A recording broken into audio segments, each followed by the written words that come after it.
Hello friends, welcome to my channel. स्वागत है आप सभी का आज के इस नए सेशन में। और यहाँ पे आज हम लोग कवर करेंगे जो उड़ान बुक का हम लोग अभी तक कवर करते आए हुए हैं। ये देखिए, ये सेशन चल रहा है कंटिन्यू। आपको ये पूरी बुक कंप्लीट कराई जाएगी। तो 5 चैप्टर ऑलरेडी आपको प्रोवाइड कर दिया गया है और हम लोग आज इसमें कवर करेंगे छठा चैप्टर, जो कि है झारखंड में धार्मिक आंदोलन। बहुत ही कम समय में इसको कंप्लीट कर लेंगे, ज़्यादा कुछ नहीं है इसमें, लेकिन क्वेश्चन इसे पूछा गया है तो इसको हम लोग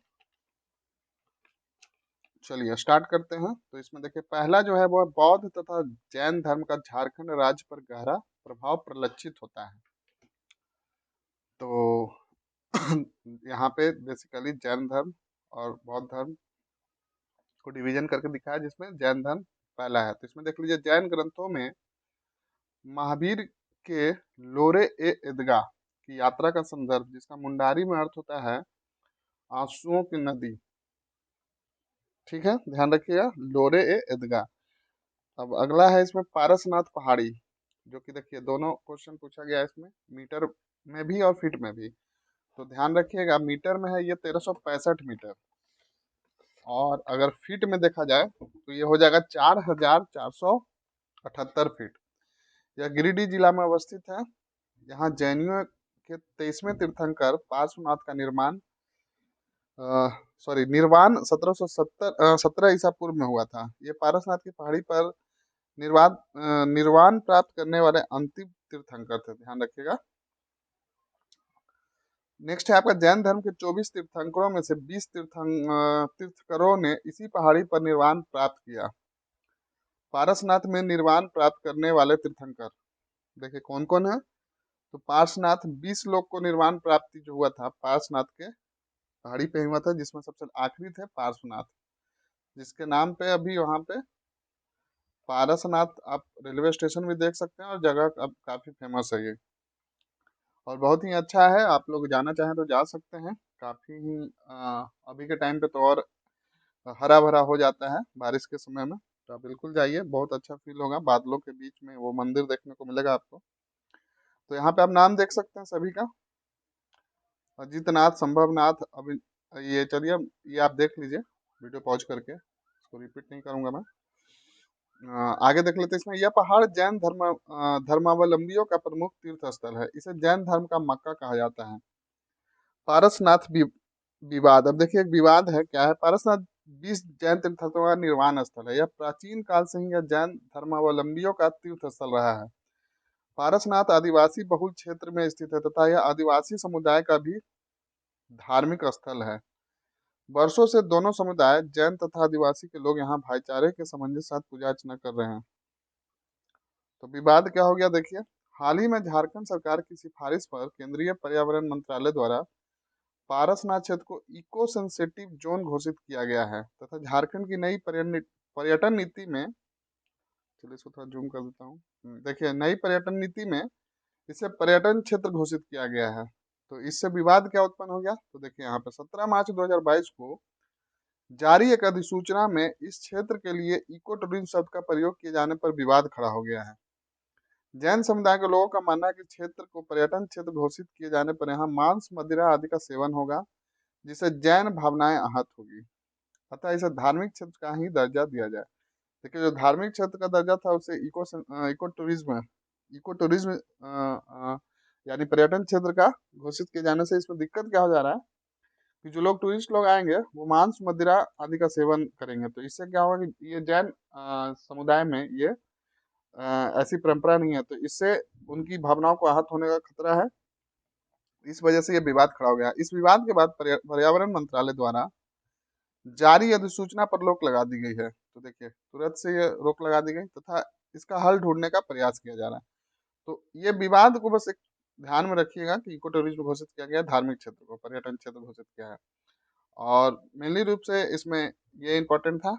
अब आगे देख लेते हैं। देखिए, पारसनाथ को प्रसाद योजना, ये बहुत ही इंपॉर्टेंट है। प्रसाद योजना फुल फॉर्म देख लीजिए, pilgrimage rejuvenation and spiritual heritage में शामिल किया गया है। तो ये इंपॉर्टेंट है।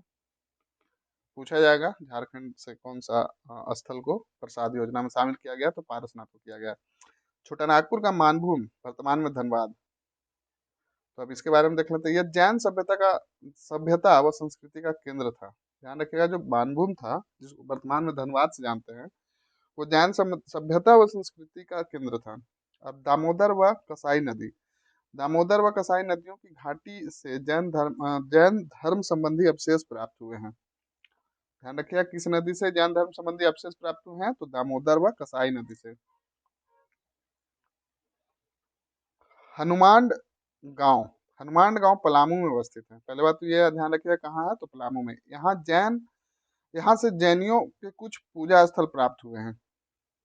यहाँ से कुछ पूजा स्थल जो पलामू में हनुमान गांव है। अब सिंहभूम में देख लेते हैं। सिंहभूम के बेनू सागर से 7वीं शताब्दी की जैन मूर्तियां प्राप्त हुई है। तो कहाँ से प्राप्त हुआ है, तो सिंहभूम के बेनुसार से 7वीं शताब्दियों की जैन मूर्ति प्राप्त हुई है। अब है सिंहभूम के आरंभिक निवासी जैन धर्म को मानने वाले थे, जिन्हें सरक कहा जाता था। वे गृहस्थ जैन मतावलंबी थे। सरक श्रावक व बिगड़ा हुआ रूप है, जो जनजाति के लोगों को इन्हें सिंहभूम से बाहर निकाल दिया था। फिर से इसको देख लेते हैं। सिंहभूम के आरंभिक निवासी जैन धर्म को मानने वाले थे, जिन्हें सरक कहा जाता था। वे गृहस्थ जैन मतावलंबी थे। तो सरक और श्रावक का बिगड़ा हुआ रूप है। वो जनजाति के लोग इन्हें सिंहभूम से बाहर निकाल दिया था। अब है कोलुआ पहाड़। कोलुआ पहाड़ क्यों फेमस है, देखिए, तो यह चतरा जिले में है। सबसे पहले कोलुआ पहाड़ कहाँ है, तो चतरा जिले में अवस्थित है। इसका संबंध बौद्ध एवं जैन धर्म दोनों से है। यहाँ पर जैन एवं बौद्ध धर्म के अनेक मूर्तियों के अवशेष विद्यमान है। इस पहाड़ पर 10वें तीर्थंकर शीतनाथ को ज्ञान प्राप्ति हुई थी। यहाँ पर 9 जैन तीर्थंकरों की प्रतिमा है। इस पहाड़ के पत्थर पर एक पदचिन्ह है, जिसे जैन धर्म अनुयायी पार्श्वनाथ का पदचिन्ह मानते हैं। ये इंपॉर्टेंट है कि पार्श्वनाथ का पदचिन्ह कहाँ है, तो पारसनाथ में नहीं बल्कि कोलुआ पहाड़, और ये कहाँ है, तो चतरा में है। ध्यान रखिएगा, इस वजह से ये इंपॉर्टेंट हो जाता है। अब आइए बौद्ध धर्म के बारे में देख लेते हैं। तो मूर्तिया गांव कहाँ है, तो पलामू में। यहाँ से एक शीर्ष मिला है, जो सांची स्तूप के द्वार पर उत्कीर्ण शीर्ष से मेल खाता है। फिर है करुआ गांव। यहाँ से बौद्ध स्तूप की प्राप्ति हुई है।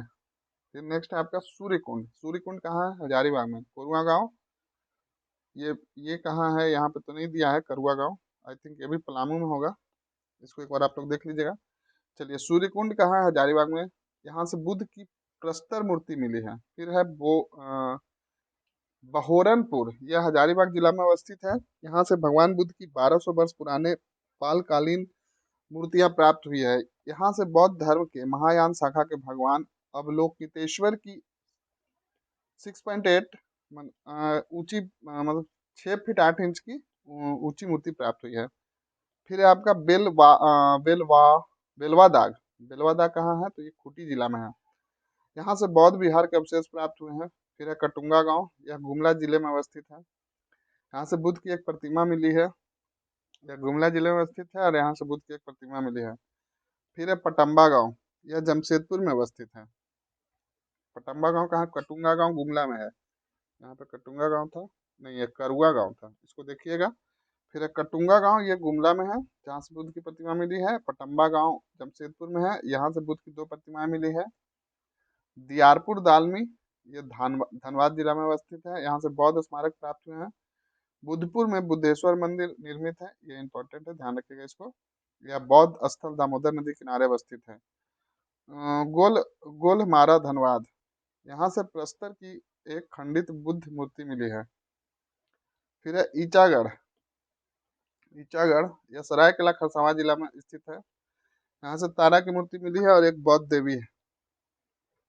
इस मूर्ति को रांची संग्रहालय में रखा गया है। सीतागढ़ पहाड़, यह हजारीबाग जिले में अवस्थित है। यहाँ से यहाँ से प्राप्त बौद्ध विहार का उल्लेख फाहियान द्वारा किया गया है। फिर आपका यहाँ से भगवान बुद्ध की 4 आकृतियों वाला एक स्तूप मिला है।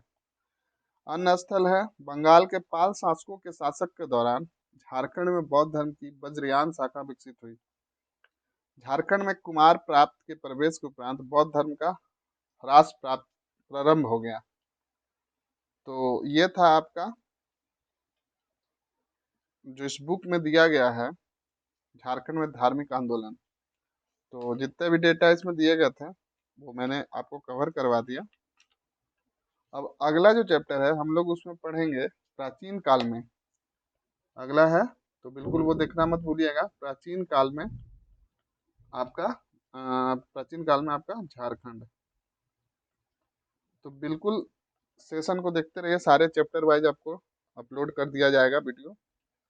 अभी तक आपको इससे पहले 5 वीडियो ऑलरेडी दे दिया गया है। तो हम लोग बिल्कुल छोटे छोटे सेशन में, ताकि एक साथ ज़्यादा बर्डन ना हो, सारे चैप्टर को कंप्लीट करेंगे। बहुत ही जल्द इस बुक को हम लोग कंप्लीट करेंगे। चलिए, तो इस तरह देखते रहिए। वीडियो पसंद आता है तो लाइक कीजिए और फीडबैक दीजिए अपना कि और क्या चाहिए आपको जेपीएससी और जेएसएससी से रिलेटेड।